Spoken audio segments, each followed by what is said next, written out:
Next evening, as soon as the lights were brought, Godpapa Drosselmeyer duly arrived and went on with his story as follows. Drosselmeyer and the court astronomer had been journeying for 15 long years without finding the slightest trace of the NUTCRACKER. I might go on for more than 4 weeks telling you where all they'd been and what extraordinary things they had seen. I shall not do so, however, but merely mention that Drosselmeyer, in his profound discouragement, at last began to feel a most powerful longing to see his dear native town of Nuremberg once again.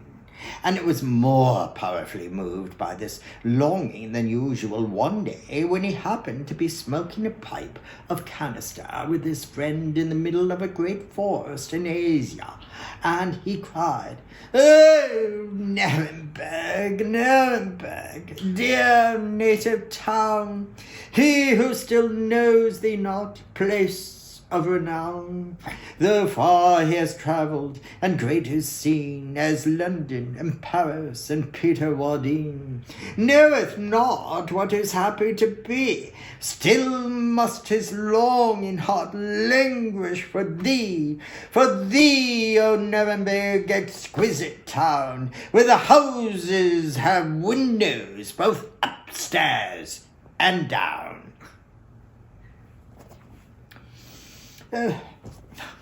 As Drosselmeyer lamented dolefully, the astronomer, seized with compassionate sympathy, began to weep and howl so terribly that he was heard throughout the length and breadth of Asia. But he collected himself again, wiped the tears from his eyes, and said, "Oh, after all, dearest colleague, why should we sit and weep and howl here? Why not go to Nuremberg? Doesn't matter a brass farthing, after all, where and how we search for this horrible NUTCRACKER." "Oh, that's true, too. Oh, true," answered Drosselmeyer, consoled. They both got up immediately, knocked the ashes out of their pipes, started off, travelled straight on without stopping from that forest right in the center of Asia till they came to Nuremberg. As soon as they got there, Drosselmeyer went straight to his cousin, the toy maker and doll carver and gilder and varnisher, whom he had not seen for a great many long years. To him he told all the tale of Princess Pirlipat, Dame Mousewink, and the NUTCRACKER, so that he clapped his hands repeatedly and cried in amazement, "Oh, dear me, cousin, all these things are really wonderful, wonderful indeed."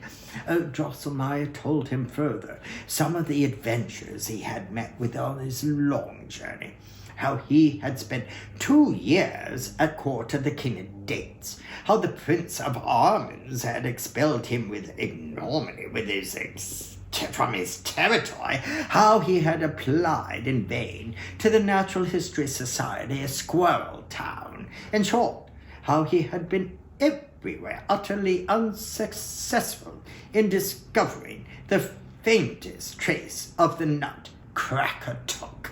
During his narrative, Christoph Zacharias had kept frequently snapping his fingers, twisting himself round on one foot, smacking with his tongue, etc. Then he cried, Ow!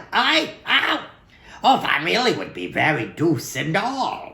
At last he threw his hat and wig in the air, warmly embraced his cousin, and cried, Cousin, you're a made man you are, for either I am much deceived, or I have the NUTCRACKER myself." He immediately produced a small cardboard box, out of which he took a gilded nut of medium size. Look here, look there, look there, he said, showing his nut to his cousin. The state of matters as regards this nut is this. Several years ago, at Christmas time, a stranger came here with a sack of nuts, which he offered for sale. Just in front of my shop, he got into a quarrel and put the sack down the better to defend himself from the nut sellers of the place who attacked him. Just then, a heavily loaded wagon drove over the sack, and all the nuts were smashed but one. The stranger, with an odd smile, offered to sell me this nut for 20 kreuts apiece by the year. Of the year, had to be of the year 1796. Well, it struck me as strange. I found just such a coin in my pocket. So I bought the nut, and I gilt it, although I didn't know why I took the trouble, or should have been given so much for it. All question as to its being really the long-sought NUTCRACKER was dispelled when the court astronomer carefully scraped away the gilding and found the word Krakatuk graven on the shell in Chinese characters.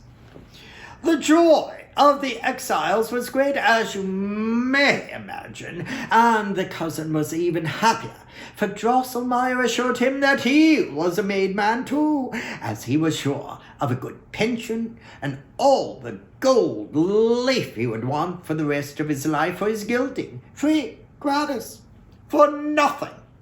The arcanist and the astronomer had both had on their nightcaps and were going to turn into bed, when the astronomer said, I tell you what it is, my dear colleague, one piece of good fortune never comes alone.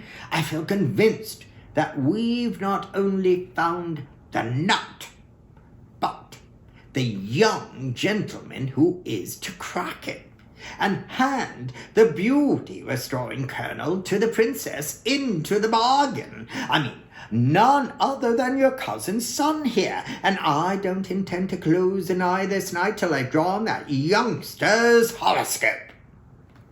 With which he threw away his nightcap, and at once set to work to consult the stars. The cousin's son was a nice-looking, well-grown young fellow who had never been shaved and never worn boots. True, he had been a jumping jack for Christmas or two in his earlier days, but there was scarcely any trace of this discoverable about him, and his appearance had been so altered by his father's care.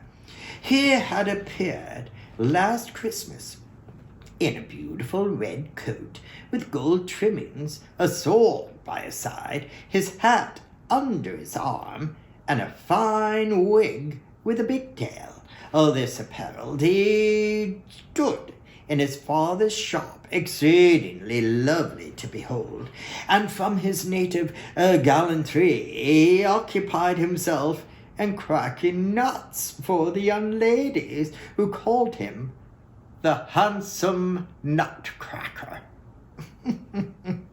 Next morning, the astronomer fell with much emotion into the arcanist's arms, crying, This is the very man! We have him!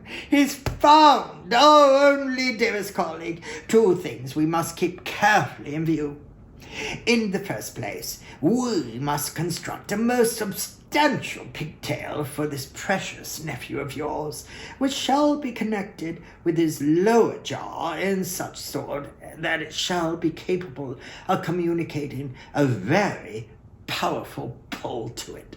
And next, when we get back to the residence, we must carefully conceal the fact that we've brought the young gentleman who is to shiver the nut back with us. He must not make his appearance for a considerable time after us. I read in the horoscope that if 2 or 3 others bite at the nut unsuccessfully to begin with, the king will promise the man who breaks it, and as a consequence restores her good looks to the princess's hand, and the succession of the crown. Well, the doll-maker cousin was immensely delighted with the idea of his son's marrying Princess Pirlipat and being a prince and king, so he gave him wholly over to the envoys to do what they liked with him. The pigtail which Drosselmeyer attached to him proved to be a very powerful and efficient instrument, as he exemplified by cracking the hardest of peach stones with the utmost ease. Now Drosselmeyer and the astronomer, having at once sent news to the residents of the discovery of the NUTCRACKER, took the necessary advertisements were at once put in the newspapers, and by the time that our travellers got there, several nice young gentlemen had arrived, among whom there were even princes who had sufficient confidence in their teeth to try to disenchant the princess. The ambassadors were horrified when they saw poor Pirlipat again. The diminutive body with tiny hands and feet were not big enough to support the great shapeless head. The hideousness of the face was enhanced by a beard like white cotton, which had grown about the mouth and chin. Everything had turned out as the court astronomer had read it in the horoscope. One milksop and shoes after another bit his teeth and his jaws into agonies over the nut without doing the princess the slightest good in the world. And then, when he was carried out to the verge of insensibility by the dentists, who were in attendance on purpose, he would sigh, "Oh, dear, that was a hard nut." Now, when the king, in the anguish of his soul, had promised to him who should disenchant the princess, his daughter and the kingdom, the charming, gentle young Drosselmeyer made his appearance and begged to be allowed to make an attempt. None of the previous ones had pleased the princess so much. She pressed her little hands to her heart and sighed, "Ah, I hope it will be he who will crack the nut and be my husband." When he had politely saluted the king, the queen, and the Princess Pirlipat, he received the NUTCRACKER talk from the hands of the clerk, and the closer put it between his teeth, made a strong effort with his head, and crack, crack, the shell was shattered into a number of pieces. He neatly cleared the kernel from the pieces of the tusk which were sticking to it, and making a leg, presented it very courteously to the princess, after which he closed his eyes and began his backward steps. The princess swallowed the kernel, and marvel, the monstrosity vanished, and in its place there stood a wonderfully beautiful lady with a face which seemed woven of delicate lily-white and rose-red silk, eyes of sparkling azure, and hair all in little curls like threads of gold. Trumpets and kettle drums mingled in the loud rejoicings of the populace. The king and all his court danced about on one leg, as they had done at Pirlipat's birth, and the queen had to be treated with eau de cologne, having fallen into a fainting fit from joy and delight. All this tremendous tumult interfered not a little with young Drosselmeyer's self-possession, for he still had to make his 7 backward steps. But he collected himself as best he could, and was just stretching out his right foot to make his 7th step, when up came Dame Mouserink through the floor, making a horrible wheaking and squeaking, so that Drosselmeyer, as he was putting his foot down, trod upon her and stumbled, so that he almost fell. Oh, misery! All in an instant he was transmogrified, just as the princess had been before. His body all shriveled up, and could scarcely support the great shapeless head, with enormous projecting eyes, and the wide gaping mouth, and the place where his pigtail used to be, a scanty wooden cloak hung down, controlling the movements of his nether jaw. The clockmaker and the astronomer were wild with terror and consternation, but they saw that Dame Mouserink was wallowing in her gore on the floor. Her wickedness had not escaped punishment, for young Drosselmeyer had squashed her so in the throat with the sharp point of his shoe that she was mortally hurt. But as Dame Mouserink lay in her death agony, she squeaked and cheeped lamentably, and cried, "Oh, Cracker took, thou not so hard, a fate which none may disregard. Woe's me, I cry, since I through that hard knock must die. But brave young Nutcracker, I see, you soon must follow after me. My sweet young man, with 7-fold crown, will soon bring Master Cracker down. His mother's death he will repay. So, Nutcracker, beware that day. O life most sweet, I feebly cry, I leave you now, for I must die."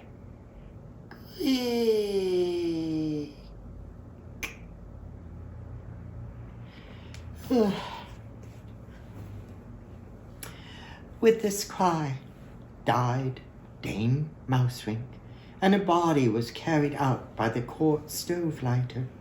Meantime, nobody had been troubling himself about young Drosselmeyer, but the princess reminded the king of his promise, and he at once directed that the young hero should be conducted to his presence. But when the poor wretch came forward in his transmogrified condition, the princess put both her hands to her face and cried, "Oh, please take away that horrid Nutcracker." The Lord Chamberlain, he seized him immediately by his little shoulders and shied him out at the door. The king, furious at the idea of a Nutcracker being brought before him as a son-in-law, laid all the blame upon the clockmaker and the astronomer, and ordered them both to be banished forever.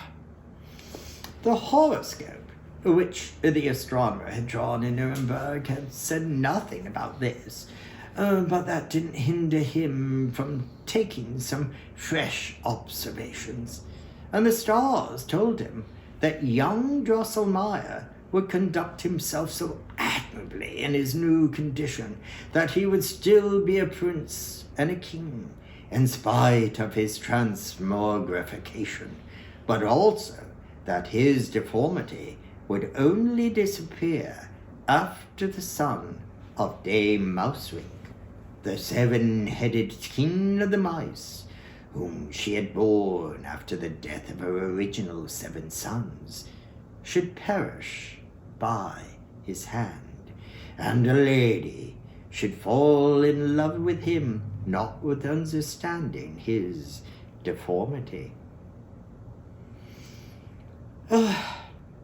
That is the story of the hard nut children. And now you know why people so often use the expression, "That was a hard nut to crack," and why nutcrackers are so ugly. Thus did Godpapa Drosselmeyer finish his tale. Marie thought the Princess Pirlipat was a nasty, ungrateful thing. Fritz, on the other hand, was of the opinion that if Nutcracker had been a proper sort of fellow, he would soon have settled the Mouse King's hash and got his good looks back again.